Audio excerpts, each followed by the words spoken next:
Hi everyone, my name is Beth and this is my commentary on our assignment, the classification of study design. So my paper was Feldaprevir and Deliobuvir for HCV genotype 1 infection, and it was published in the New England Journal of Medicine. The study was designed to investigate the effect of treatment duration, Deliobuvir dosage, and the absence or presence of ribavirin, which was another antiviral, on the virologic response. So I realized pretty early into reading this paper that it would be classified as an experimental study versus an observational study because it involved the manipulation of independent variables, so in this case the drugs and the dosage, to measure the effect of an outcome, which in this case was sustained virologic response 12 weeks after completion of therapy.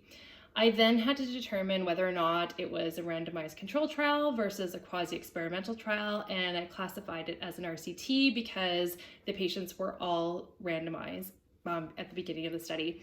The trial actually had 5 investigational arms, and the patients were stratified at randomization into a 1:1 to 1:1 to 1 ratio into the different groups.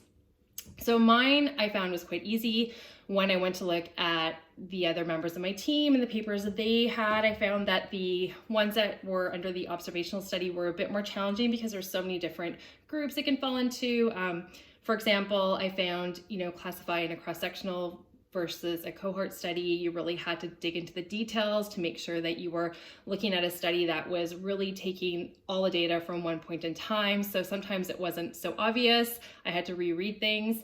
I find for me, I read a ton of RCTs for my job, so that was very, very easy. I think the more that I read observational studies, it may become a little bit easier, but I definitely had to refer back to my notes for this one. Thanks for listening.